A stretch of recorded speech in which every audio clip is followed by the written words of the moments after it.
de l'homme en Espagne. Ceci à la veille, le 22 janvier prochain, je crois, 22 janvier, sauf erreur, où se tiendra la revue périodique universelle du Conseil. Nous avons, vous voyez, diverses organisations ici qui sont réunies.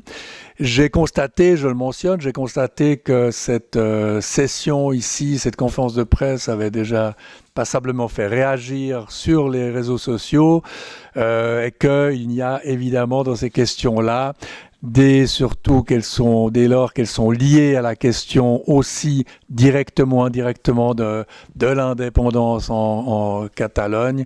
C'est une des questions qui fait beaucoup réagir dans ces conférences. Évidemment, il n'y a pas d'unité de vue sur ces questions-là. Mais aujourd'hui, voilà, j'ai le plaisir donc d'accueillir ces diverses associations, groupes et organisations non gouvernementales. Chacun des orateurs ici va prendre à peu près 3-4 minutes, pas trop s'il vous plaît, mesdames et messieurs, parce vous êtes nombreux. Donc ça sera assez court. Et puis ensuite, nous aurons une séance de questions ouvertes avec l'audience qui est ici.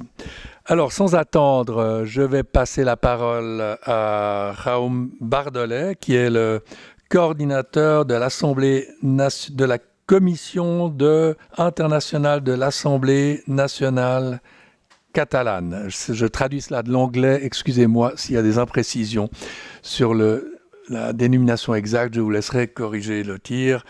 Voilà, je vous donne la parole, Monsieur Bardolet. Thank you, Mr. Moderator. And thank you, all of you, for coming today. We meet today in a quite a special occasion. Today, the 10th of December, is the International Human Rights Day, a day to uphold the values of peace and democracy, and to spotlight the task of those who fight every day to defend them.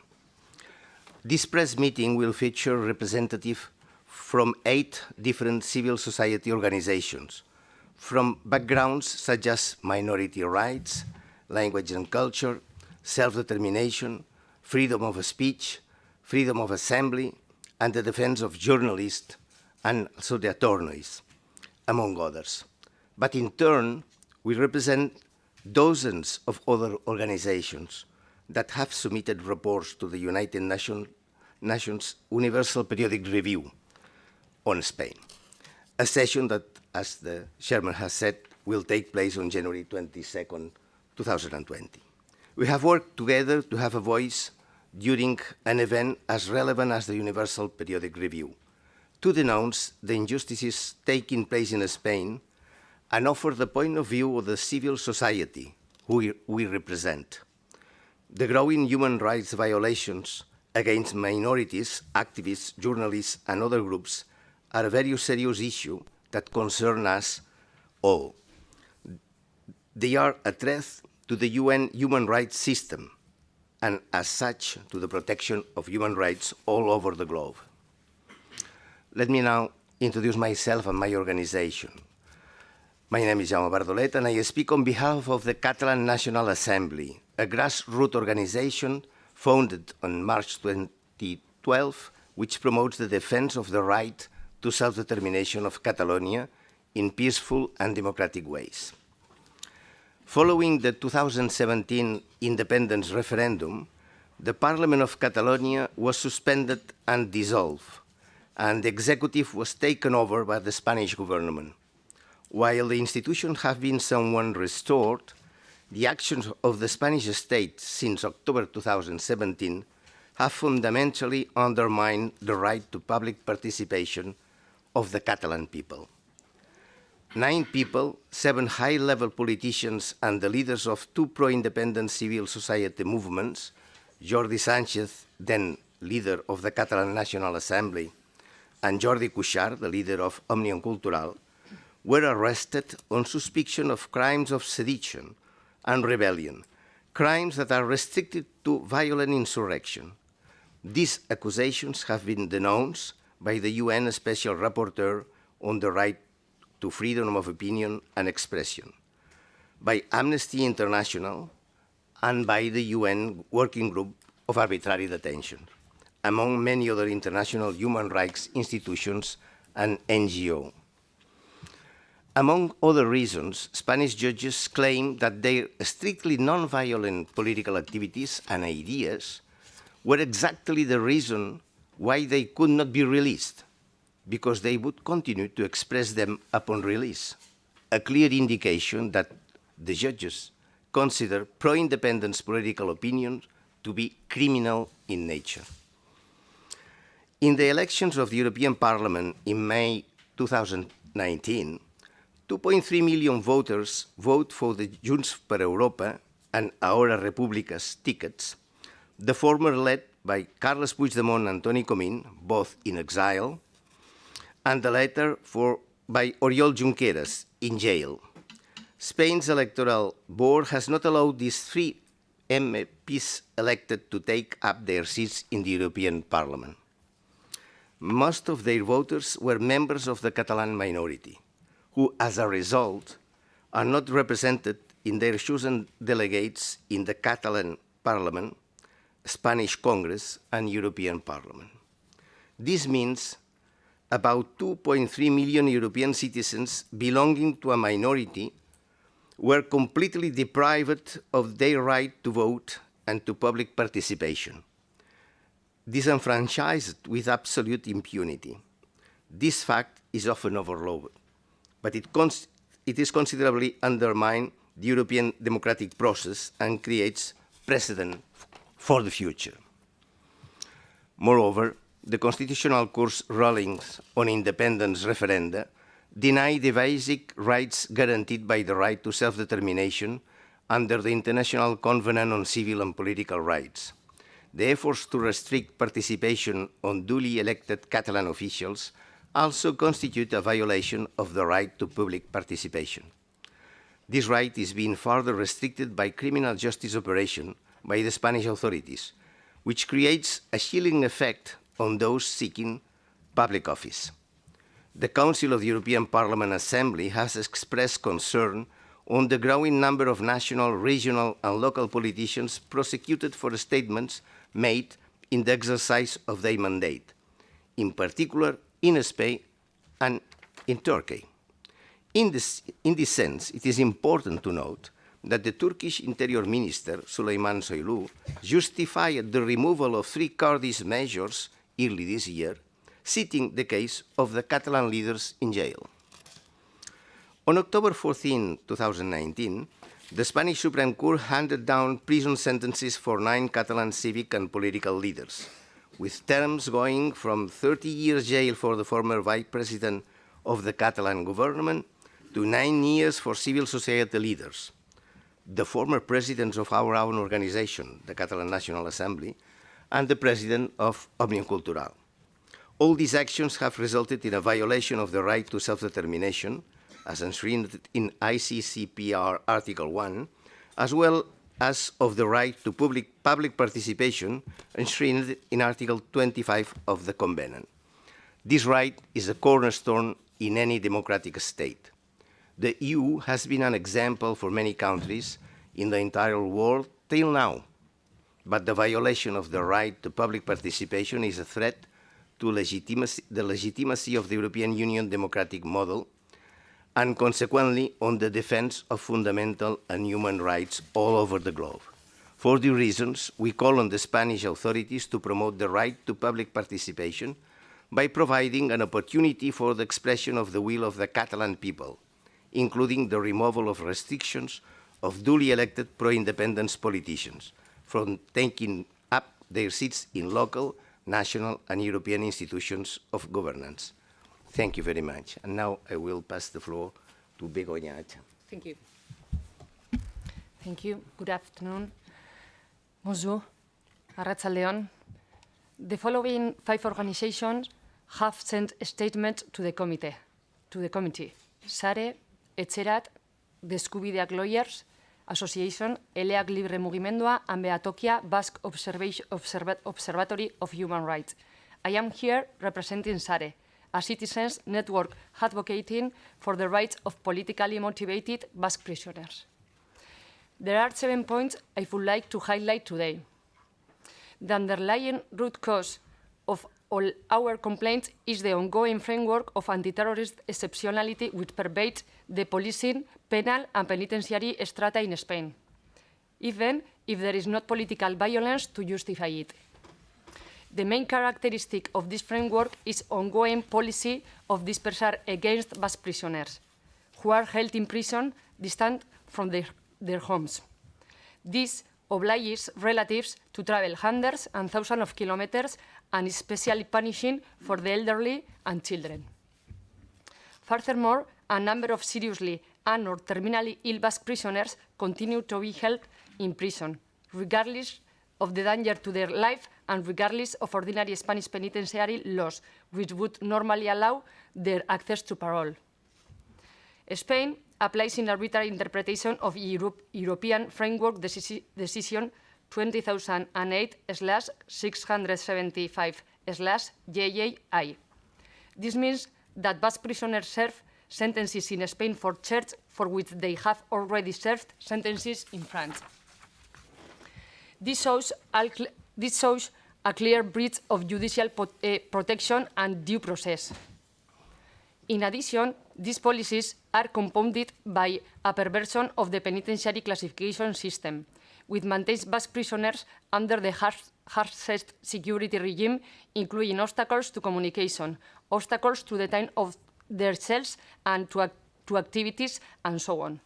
All this based on purely ideological and subjective arguments. We also denounce the Altsasu case, one nighttime bar brawl involving 2 members of the state security force led to extremely serious charges of terrorism and to disproportionate jail sentences for a number of young people. Our complaint includes a concern in relation to Organic Law 4/2015 of citizen protection. This has caused an increase of instances of police abuse and violations of the fundamental rights of assembly, protest, and freedom of the press, and it has also allowed excessive powers for repressing political dissent and social mobilization. Finally, we wish to register our concern about the persecution carried out by anti-terrorist courts against human rights defenders and activists, and against members of the legal and medical professions who work publicly, transparently, and peacefully with the Basque prisoners. For all this, we request the international community intervenes in order to foster a transition from this mindset and framework of anti-terrorist exception and policies which belong in the past to a different legality that promotes a future of peaceful coexistence in the Basque Country. Thank you for listening.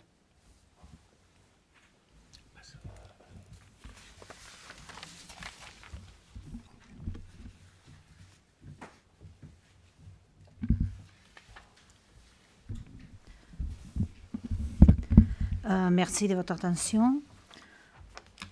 Le catalan est une langue romane parlée par environ 10 millions de personnes dans 4 États. La France, l'Italie, l'Andorre, où elle est langue d'État, et l'Espagne, en Catalogne, Valence, îles Baléares et Aragon oriental. Cela en fait la 14e langue la plus parlée de l'Union européenne. Cependant, son statut juridique en Europe est anormal.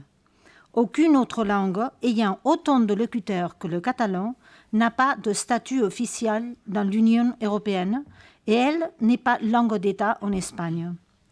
Le rapport présenté par les associations Plataforma per la Llengua de Barcelone et Language Rights, ONG basée à Genève, analyse le sujet de discrimination linguistique dans les régions de l'Espagne où cette langue est autochtone et officielle. Discrimination soufferte aussi par les locuteurs des autres langues autochtones de l'État espagnol, comme l'on décrit dans le rapport que nous avons présenté conjointement avec le Réseau européen pour l'égalité linguistique, ELEN. Plutôt que des incidents isolés, les cas de discrimination linguistique grave sont une situation systématique résultant de la discrimination structurelle inscrite dans l'ordre juridique espagnol. L'article 3 de la Constitution espagnole dispose que l'espagnol est la seule langue officielle de l'État, tandis que réserve une situation d'officialité territoriale pour les autres langues. Donc, tous les citoyens espagnols ont le devoir de connaître l'espagnol, mais pas les catalans ou les basques ou les galiciens, ou l'occitan, l'asturien ou l'aragonais, si bien on a le droit de les user. Les travailleurs publics de l'État n'ont pas, donc, l'obligation de comprendre les catalans ou les galiciens, jetant ainsi les bases pour la discrimination linguistique. Plataforma per la Llengua a signalé presque une centaine de cas de discrimination linguistique grave et non résolus dans les territoires de langue catalane entre 2015 et 2019. Les cas signalés ne sont qu'une partie de la discrimination qui se produit réellement, car dans de nombreux cas, les victimes de tels actes illégaux ne signalent jamais les abus. Les 80% de ces cas de discrimination recensés ont été perpétrés par des fonctionnaires des autorités nationales de l'État. Pour tout cela, aujourd'hui, Journée internationale des droits humains, nous appelons la communauté internationale à reconnaître cette situation et à recommander à l'État espagnol l'égalité des droits de tous les locuteurs en toutes les langues de l'Espagne, l'obligation pour les serviteurs publics de connaître toutes les langues dans ces territoires respectifs, l'organisation des campagnes informatives sur les droits linguistiques en Espagne pour améliorer la connaissance mutuelle des langues et cultures associées, et finalement prendre les mesures nécessaires pour mettre fin à l'impunité de ces violations des droits humains. Moltes gràcies, merci beaucoup. Je passe la parole maintenant à M. Carlos Castilla. Merci de bien vouloir dire en 2 mots qui vous êtes, qu'est-ce que vous représentez comme organisation pour la clarité du débat. Merci.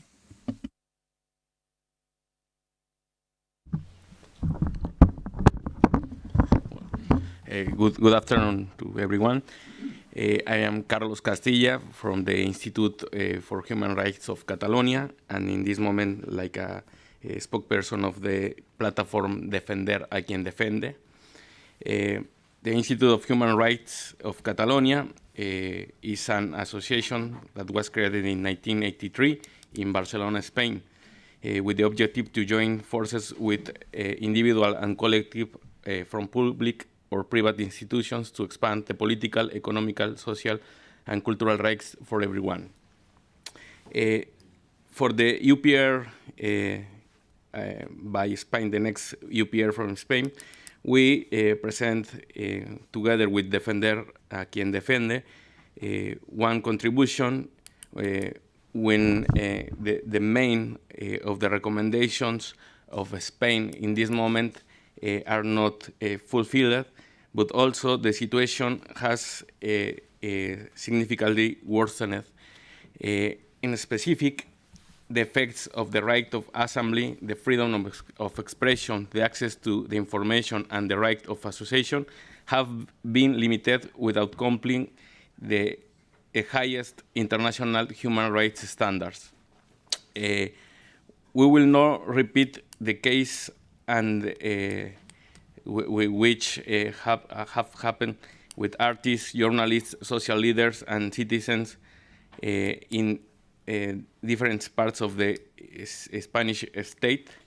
But for this moment in this press conference, we want to say that the UPR is a space to the state and civil society to dialogue. This space is for building answers and solutions. In that order, the recommendations that we have asked to be made to Spain by the members of the Human Rights Council of Human Rights are an obligation of the state. But we call to the state to generate a space to dialogue and agreement, not only in Madrid, for civil society to make their contributions and follow up, understanding that the Spanish state is not only its government, but also its courts, its judges, its parliament, and its autonomous bodies like the Constitutional Court. Our recommendations appeal to the entire state of Spain.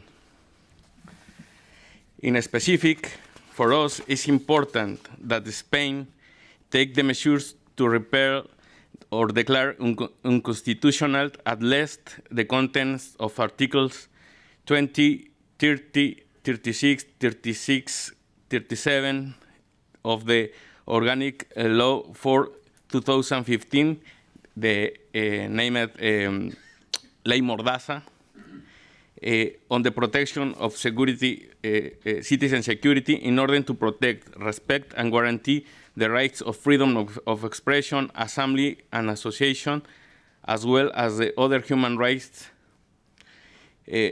Another one is to take measures to reform, repeal, or declare unconstitutional at least the content of the Articles 2005, 2006, 2008, 2009 of the Criminal Code, as their ambiguous terms generate a lack of legal uncertainty and jeopardize the due exercise of the three rights mentioned before. In general, we believe in this space of dialogue in the UPR. The UPR is an opportunity to evaluate that has been done wrong, diagnosed that needs to be correct, and the plan to solutions to everyone's human rights are a reality in Spain. Let's to take this new opportunity, let's to talk, work, and give effect of human rights. For us, we know that it's necessary works in this space. The UPR is a great space to change the real situation of human rights in Spain.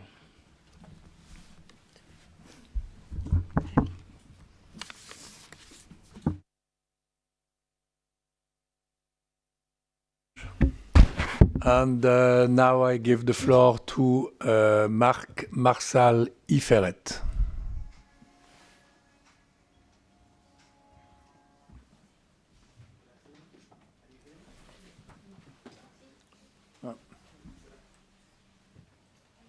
Hello? Okay. Good afternoon. I'm here on behalf of the Prague Collective, Collective Praga, and Rights, Drets. The Prague Collective is an organization of academic jurists from different universities and research centers who are committed on defending Catalan people's rights to decide on their future common political status. Rights is an organization of volunteer lawyers, practitioners, committed on defending Catalan citizens' fundamental rights. Both organizations made this coalition to be able to present a report at the UPR because they see as a threat to separation of powers and democracy the fact that the judicial power in Spain, and especially their governing bodies, have approached to judicial processes related to the 1st of October 2017 referendum in Catalonia with the idea that their main role is not to make justice or protect human rights, but to accomplish the mission to defend the unity of Spain. We are deeply concerned with all those judicial decisions that, with lack of legal basis, have altered the composition of the Catalan Parliament, the Spanish Parliament, the European Parliament, and interfered in the Catalan government formation by aborting the designation of 3 candidates to its presidency by Parliament. Separation of powers have been jeopardized. With regard to the case followed before the Supreme Court, we have noticed a clear lack of independence and a serious violation of the right to a fair trial. 3 insights, very short, as an example. The Supreme Court was not the natural judge of the case because the facts took place in Catalonia, so it was the Supreme Court of Catalonia. Witnesses of the defense and of the prosecution were treated differently. Not the same questions were allowed, not the same answers were allowed. Questioning of witnesses was submitted to rules not previously established in law, which made impossible by lawyers to contrast their declarations with other evidences like videos and then prove false the declarations they made. We also were very worried about police violence during the referendum of the 1st of October 2017. Several countries had made previously recommendations to Spain in order to establish measures for prosecuting punishing and repairing police violence and use of excessive force. Not only nothing has been done to this respect, but disregarding the findings of international organizations that police violence during the 1st of October 2017 referendum in Catalonia led to inhuman and degrading treatment of civilian population in violation of their individuals and collective rights, there has been lack of any official inquiry on police violence. Nothing has been done. Promotion of the officers who commanded the operation, opposition by the public prosecutor to judicial investigations of these policemen, and even attempts by the public prosecutor to accuse the same citizens who were reporting damages and therefore trying to produce a deterrent or chilling effect. And therefore, our recommendations that we made to the states, that we would like the states to make to Spain, are the acceptance and execution of the measures called for by the United Nations Arbitrary Detention Working Group, and then the immediate release of political prisoners, as well as the reparation for the violation of their rights, a thorough investigation by state authorities of the excessive use of force by the security forces of Spain on October 2017 in Catalonia, and also, as some of my colleagues have already pointed, and I'm not going to talk about that, the reform of the organic law for the protection of public safety, known as the GAC law, La Ley Mordaza, to ensure the rights of freedom of expression and the decriminalization of slander. Thank you very much. Thank you. And now we listen to, and I give the floor to Anna Miranda. Bonjour, merci pour l'invitation. En fait, je vais commencer pour vous montrer un personnage. Ce personnage, il s'appelle Franco. Il s'appelle Franco. Il est toujours vivant en Espagne parce qu'il continue dans les institutions, il continue dans l'économie, il continue dans les parlements à ce moment et surtout, il continue dans le manque de respect aux droits de l'homme. Et aujourd'hui, c'est le jour de dire que le franquisme post-Franco, il continue en Espagne. Il faut dire les choses avec son nom. Dénoncer ici, dans la capitale des droits de l'homme, dénoncer la vulnération des droits internationaux, des droits de l'homme, en particulier le respect pour le rapport du relateur spécial des Nations Unies, Pablo de Greiff, sur la promotion de la vérité, la justice, la réparation et les garanties de non-répétition du franquisme. Et surtout, je vais vous montrer deux exemples particuliers. L'accès à la documentation de la dictature franquiste, qui maintient encore l'impunité de la dictature, n'est pas possible à ce moment en Espagne.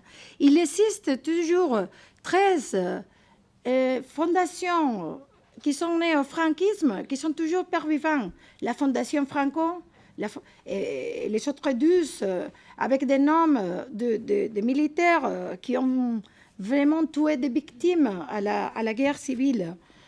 La recherche documentaire des chercheurs et des journalistes sur les crimes de la dictature a été empêchée par des difficultés d'accès aux archives et à la documentation publique et privée. Publique, surtout dans les archives de la Maison Royale, publique, surtout dans les archives de l'ancien royaume de Galice. Moi, je représente une fondation liée au parti VNG qui a dénoncé ça. Et pour cette dénonce, nous avons 19 personnes qui sont dénoncées pour la famille de Franco, le dictateur. Et pour cette fonction, dans la recherche de la documentation, les chercheurs de questions sur la dictature, ils ont eu vraiment empêchement, une vraiment interdiction pour avoir accès aux archives publiques. Et dans ce temps de la montée de l'extrême droite, du racisme et de la xénophobie, et surtout de la continuation de la spoliation et du vol aux victimes de la dictature, la vulnération de l'Espagne de la loi de la mémoire historique n'a pas facilité l'accès aux archives et surtout les a empêchés. Et cette négative consolide l'impunité du franquisme en Espagne. Surtout en condition le manque d'une politique de promotion de la vérité, la persistance des fondations qui ont fait l'apologie de la rage et le manque du respect des droits de l'homme et des résolutions des Nations Unies et surtout du rapport spécial sur le franquisme qui a fait M. Pablo de Greiff. Cette interdiction des fondations, ça doit être une des recommandations. Et la mise à jour du mécanisme d'accès aux archives en conformité avec les standards des Nations Unies. Mais surtout, une problématique très grave, c'est l'accès à la justice en Espagne pour les victimes de la dictature. À ce moment, l'unique cause qui est ouverte sur la dictature, c'est en Argentine. C'est la juive, c'est la juge Maria de Cervini à Buenos Aires qui a l'unique cas, un cas de beaucoup de dénonçants sur le franquisme et pas en Espagne. Donc l'accès à la justice n'est pas possible, comme disait le rapport des Nations Unies, et ça doit être une des recommandations sur la dictature. Mais surtout, aujourd'hui, eu quero rematar na miña lingua, que é a lingua dun povo, porque a miña lingua ten dereitos, e je me ajoute au rapport de la représentatrice de Hélène, parce qu'en Espagne, il n'existe pas que le castillan. Il existe des langues millénaires qui sont des langues aussi avec des droits et que nous ne sommes contre deux autres langues. Nous voulons simplement respecter nos langues. Et simplement pour finir, ma mère et mon père et tous les enfants, même des enfants qu'il y a ici qui sont fils de la dictature, on était ici parce que Franco les a expulsés même pour parler notre langue. Merci beaucoup. Voilà, et nous passons la parole à merci de dire de quelle organisation. Excusez-moi. Good afternoon, buenas tardes, bona tarda, bonjour. I speak on behalf of the Ramon Barnils group of journalists. We are a non-profit organization of professional journalists from the Catalan-speaking territories that was created in 2001, and we work to spread and defend rigorous journalism and verified information, as well as to fight against state control, censorship, and self-censorship. We have a project called Media.cat, which is a media watchdog that since 2015 reports and raises awareness on incidents that might violate or compromise freedom of expression and freedom of information. And that's what I'm going to talk about today, because these fundamental rights have been endangered in Spain in recent years, affecting not only journalists and media workers, but also artists, professors, and of course the general public, the citizenship. Controversial legislation that has been referred to by my colleagues, such as the gag law passed in 2015 or the reform of the penal code, endangered citizens' right to free speech. Of course, the situation of political and social crisis in Catalonia since 2017 has also worsened the situation. And also it affected the capacity and freedom of journalists and the media to carry out their jobs. Counterterrorism laws have been used to respond to expressions on social media and artistic expressions, from politically controversial songs to jokes on Twitter that have been prosecuted, and some people are facing charges for them. Let me just point out some relevant incidents centered in incidents that affected journalists or media workers, we have reported dozens of physical attacks, threats, and intimidations to journalists while doing their job. These attacks have been done sometimes by people in the streets, by demonstrators. These kind of attacks have had a lot of, have been reported by media, have been spoken by politicians, but some other attacks have been silenced and not prosecuted. For example, attacks to journalists by the far right and also by the police forces and by other institutions of the state. We are especially concerned about violence and impunity by the far right groups against specific media, demonstrators, and public in general. I will point out some cases later. Also, Catalan public media have been specially targeted by judicial powers, politicians, demonstrators, and also some right-wing parties in Spain have had a campaign of judicial harassment to this Catalan public media, accusing them to be partisan and forbidding them to use certain words and to report on specific demonstrations in the streets. Just to point out 4 examples affecting journalists and the media. On September 2017, dozens of right-wing protesters gathered in front of the main offices of the headquarters of the Catalan public radio called Catalunya Radio, and they carried signs saying "For Spain I dare," and insulted one of their main journalists, calling her Hutu and subsidized. This has not been prosecuted. 1 month later, hundreds of protesters went to the same place, attacked the building, destroyed some of the windows, and threatened a lot of journalists that were working inside. July 2018, another example, photojournalist Jordi Borràs, which he is a specialist of extreme right movements. He investigates and reports on extreme right in Spain and Europe. He was working, going out from a place, and in the middle of the street he was attacked by a person who turned out to be an officer of the Spanish National Police, of the Information Brigade. He was not on duty at the time. He was not working, but he was working he was a member of the police, and he was carrying a knife, and he shouted to the journalist saying, "Long life Spain, long life Franco," and he knocked him on the face several times. After the attack, the journalist, of course, reported the attack by the police officer, but the police officer submitted a counter-complaint to the journalist.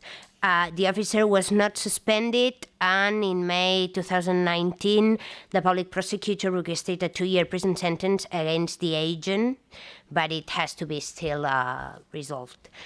Another example, following an appeal by the party Ciudadanos, also Partido Popular has also presented some of these appeals at the courts.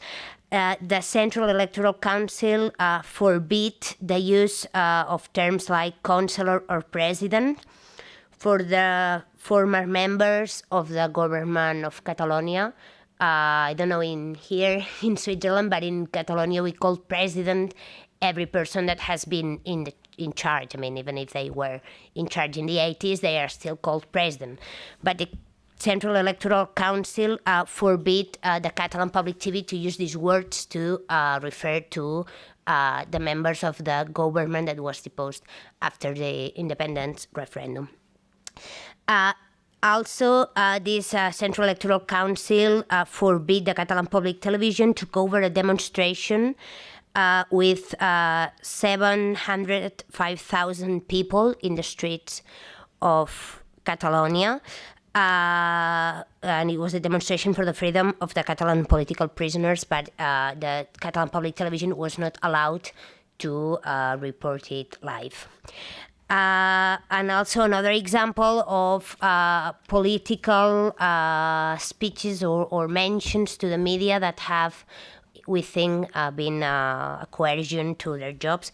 In December 2017, the Minister of Foreign Affairs at the time, Josep Borrell of the Spanish government, said in an election rally that the Catalan media needed to be disinfected. These are just some of examples. We, as the group of journalists Jaume Bardolet, have submitted a report to the UPR with the European Civic Forum. But after the report was submitted in July, we had new incidents last October. During the protests against the ruling in the trial of independentist leaders, there were a lot of riots and protests in Barcelona, you might have heard of, and 70 journalists were injured in just 2 weeks, and 2 journalists were arrested while covering the riots.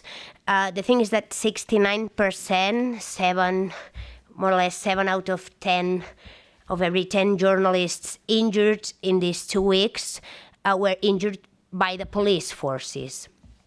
And not only unintentionally, because they were in the middle of the things happening, you know, like protesters and the police acting and journalists in the middle get hurt. It was not only like that, it was also, as some reporters said, they were deliberately attacked by agents. So agents tried to stop journalists from recording what was going on, to stop recording, for example, detentions or some acts by the police that were abuses. So just to end, we would like to make these recommendations to the Spanish state, of course, as has been said, not only the government, but other institutions of the state that have a paper in these violations. We want to point out the need to guarantee the freedom of expression and information and the freedom of the press in Spain in an active and in a passive way, to stop impunity and protect journalists who are victims of aggression, and especially in the case of police officers, to investigate these aggressions and prosecute, if it's necessary, the perpetrators. And also state that all the powers of state, including the judiciary power, should prevent from ruling against freedom of expression and freedom of information. Thank you very much. Thank you. And now we go to Elena Jimenez Botias for the last intervention.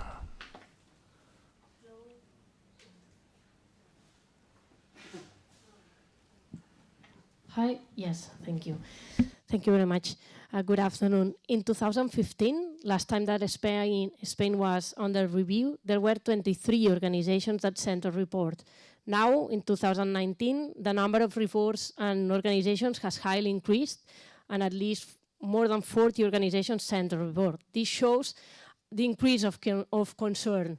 We would like to ask the permanent missions of states in United Nations to make relevant recommendations to Spain so that it really fulfills its obligation on international law.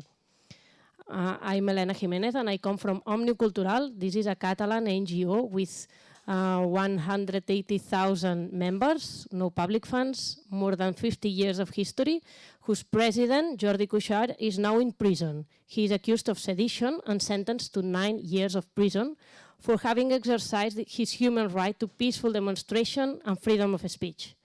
Together with the ANC president, the situation of both social leaders have been denounced, not only by us, but by the main international NGOs on human rights. Amnesty International, Frontline Defenders, World Organization Against Torture, all these international NGOs have asked their immediate release and to drop off charges. Moreover, the Working Group on Arbitrary Detentions from United Nations issued an opinion last May, and they were asking the release of the 7 cases that were submitted. The situation now is that there are 2 social leaders, 7 former representatives have been in pre-trial detention for 2 years and now sentenced to prison between 9 and 13 years, a total of 100 years. And also other members of the Catalan government, of the former government, that are still in exile. The facts are clear. The 20th of September of 2017, Òmnium Cultural and the Catalan National Assembly called a peaceful demonstration to support the organization of a referendum. We are civil society, it's our right to defend our ideas. More than 50,000 people assembled in a peaceful atmosphere. There were no arrests, there were no injuries, no one talked about violence. There was only the roof of 2 police cars that were damaged. Some day later, 1st of October of 2017, the Catalan referendum took place. But at dozens of polling stations, police officers attacked brutally people peacefully assembled, and near 1,000 were injured, only till 1 o'clock, because afterwards, the violence stopped. We don't really know why.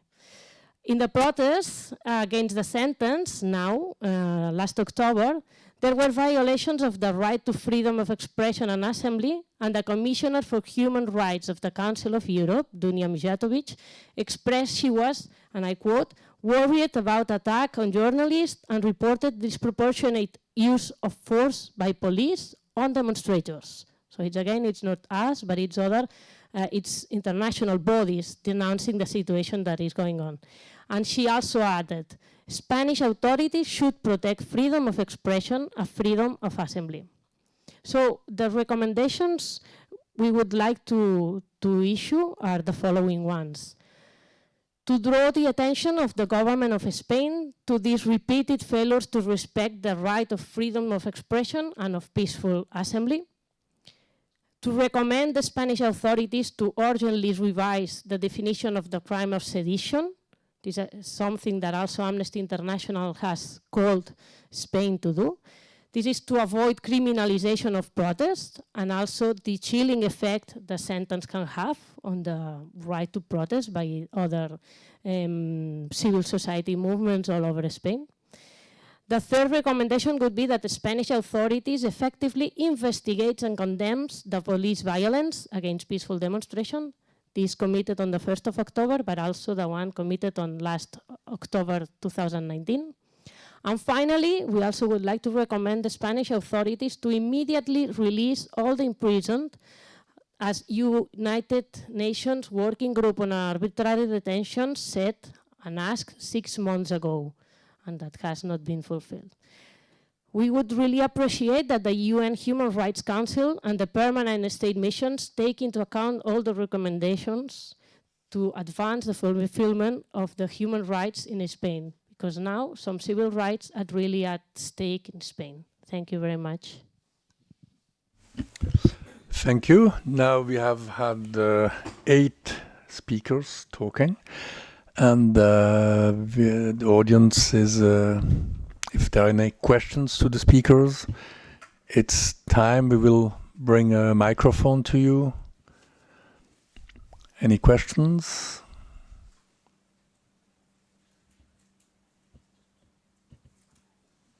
Yes, sir. Appuyez sur le bouton. Sur le bouton principal. Ouais.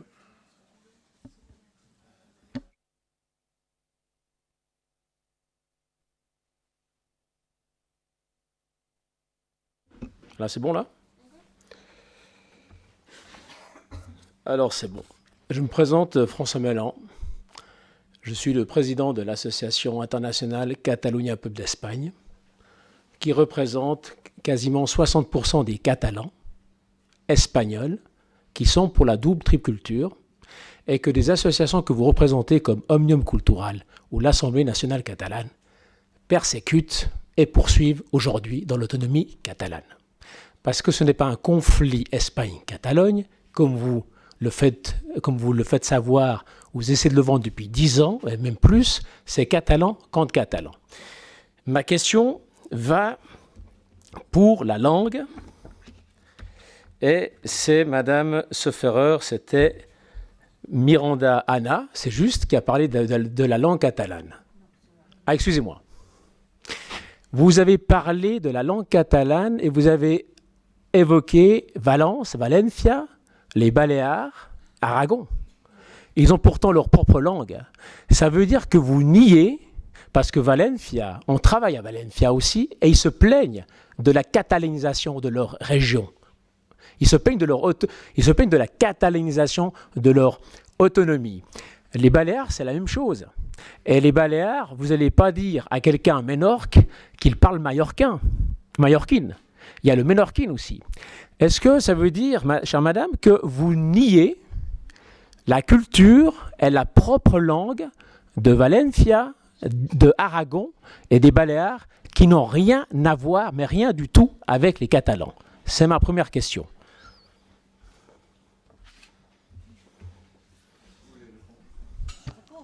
Allez-y, répondez seulement pour cette première question.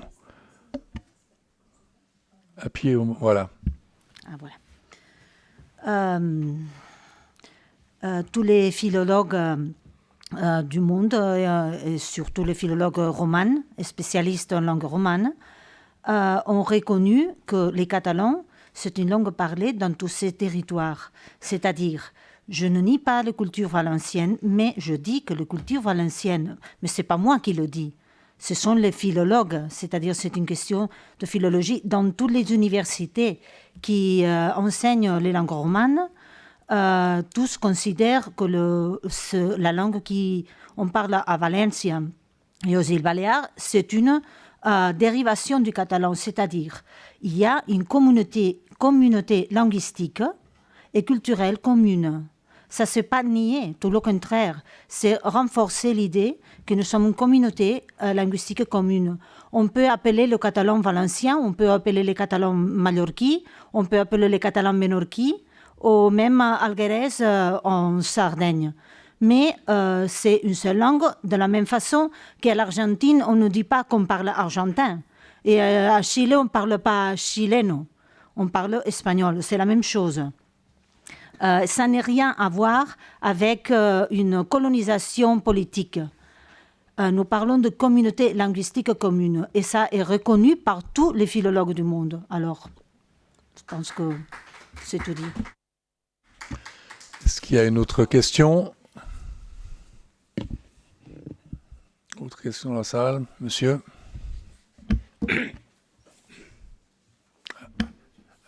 Jean Guinabé, journaliste Flash Clément.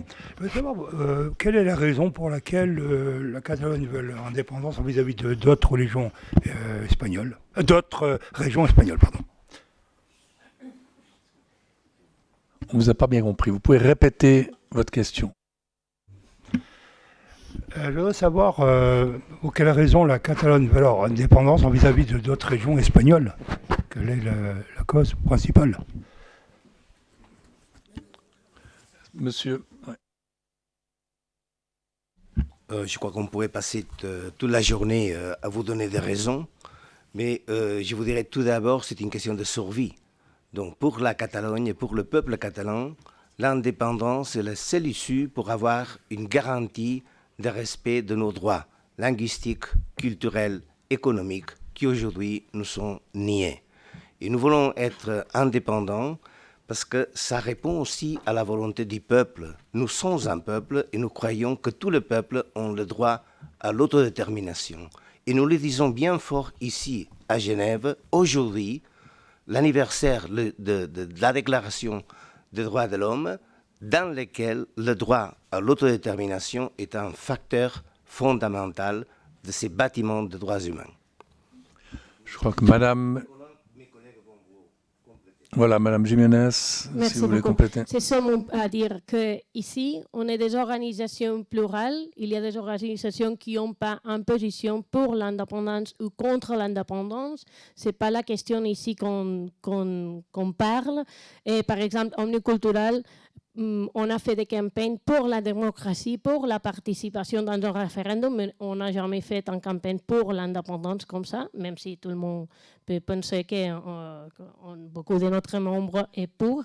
Mais ici, la question, c'est sur le respect des droits humains, c'est sur la question des obligations de l'État espagnol avec les droits internationaux. Et c'est pour ça qu'on est toujours ici en pluralité d'organisations pour défendre et pour dire qu'il y a quelques droits humains qui ne sont pas respectés en Espagne, mais non. Voilà, encore une autre question. Alors, monsieur, et puis ensuite on viendra vers vous. Monsieur. Et bonjour, j'aurais une question. Est-ce qu'il y a quelqu'un devant nous qui est contre l'indépendance de la Catalogne? Et je cite que je connais Barcelone, mon deuxième pays, depuis les années 50. Merci.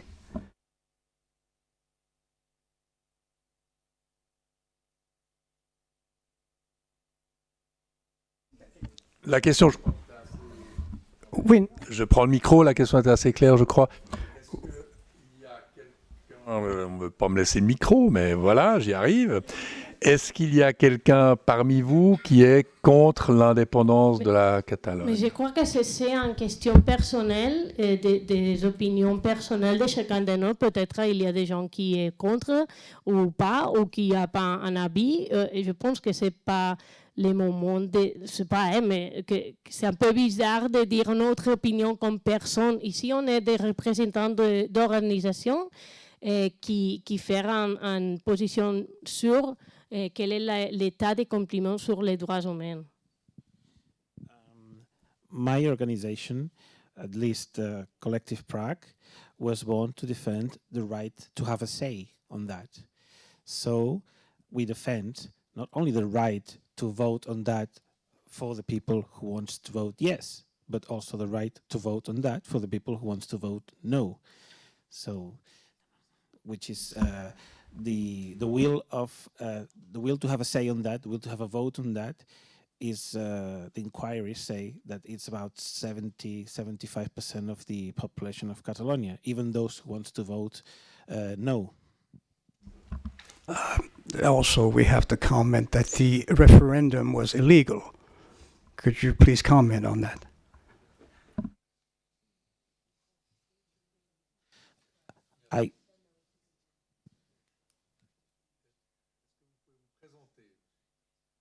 Oui, bonjour, je suis Édouard Musy de la Gruyère et je représente Orbis Suisse Media.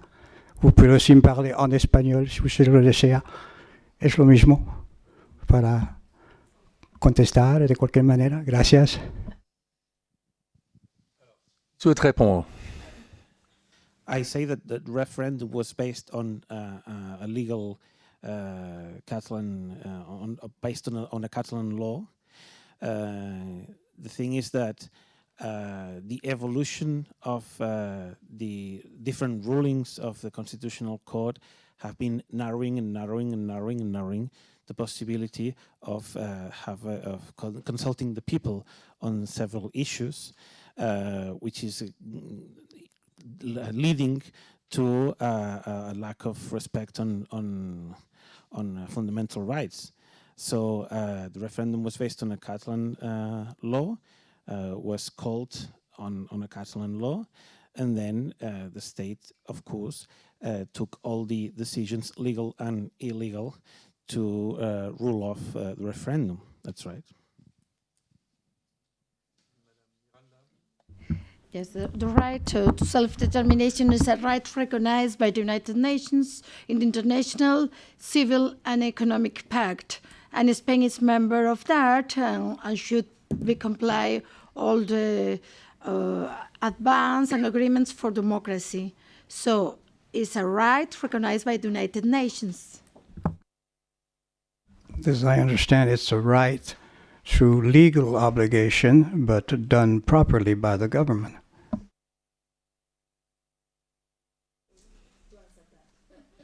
But we would be happy, very happy, if the Spanish government reaches an agreement with the Catalan government to call for a referendum. No problem on that. Ok, merci. Il y avait encore une question. Oui, rebonjour. C'est Madame Miranda, je crois, qui a parlé du dictateur Franco. Alors bon, on n'apprend rien aujourd'hui, on sait que c'est un dictateur, Franco.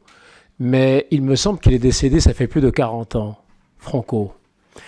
Et il y a beaucoup de travail qui a été fait dans ce sens pour justement tourner la page avec Franco, notamment avec une constitution espagnole inspirée de la constitution suisse, entre autres, et de la constitution allemande, et que je connais très bien la constitution espagnole, parce que je connais la constitution de mon pays, qui est la Suisse aussi. Et cette constitution qui est parfaite, dont on a encore célébré l'anniversaire vendredi, et dans les rues catalanes, la majorité sociale catalane qui est contre la sédition et qui souffre vos diffamations et vos propos, l'a célébré. Cette constitution était violée par les putschistes menés par Carles Puigdemont, qui est fugitif aujourd'hui. Ma question n'est pas là. Il y a dans les mythes fondateurs du séparatisme catalan qui ne reposent sur rien. Jamais c'était une couronne, jamais un royaume, jamais un État, qui repose sur strictement rien. C'est un comtal propre qui est à la couronne d'Aragon. Dans les mythes fondateurs, il y a Luis Companys, ce président Luis Companys, à qui on attribue quasiment 9000 assassinats. Et pourtant, il est sur des rues, il est sur des monuments, il est sur des bâtiments en Catalogne. Est-ce que vous avez l'intention, et c'est ma question, est-ce que vous avez l'intention de faire le même travail que par rapport au franquisme sur l'héritage de l'assassin psychopathe Luis Companys, mythe fondateur du catalanisme politique, qui fait du mal au catalanisme culturel, qui est une bonne chose, et qui est dans quasiment toutes les localités de Catalogne aujourd'hui? Madame Anna Miranda, vous souhaitez répondre? Je ne parlais pas avec l'extrême droite, simplement.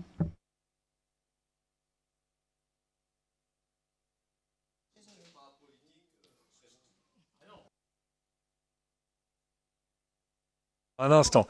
Est-ce que quelqu'un d'autre, s'il vous plaît, est-ce que quelqu'un d'autre souhaiterait... De quelle démocratie on parle si on ne laisse pas les autres parler? Écoutez, le Parlement de la Catalogne a fait de grands efforts pour avancer dans la mémoire historique, la récupération de cette mémoire. C'est que ma collègue Anna Miranda disait, c'est que même si Franco a décédé en 1975, le franquisme est encore vivant, est très vivant. Il est vivant dans la judicature, il est vivant dans la police, il est vivant dans l'armée, il est vivant dans les parlements, et il est en train de ressusciter ensuite avec les mouvements d'extrême droite qui ne fait qu'augmenter en Espagne. Et ça, c'est une réalité. Cette démarche de retour vers l'extrême droite, c'est quelque chose qui devrait préoccuper à tous les démocrates européens, pour ne pas dire à tous les démocrates du monde. Merci beaucoup. Écoutez, deux personnes sont exprimées. On peut les... Est-ce que vous allez nettoyer les rues catalanes de l'assassin Luis Companys? Nettoyer les rues catalanes de l'assassin, ça veut dire quoi?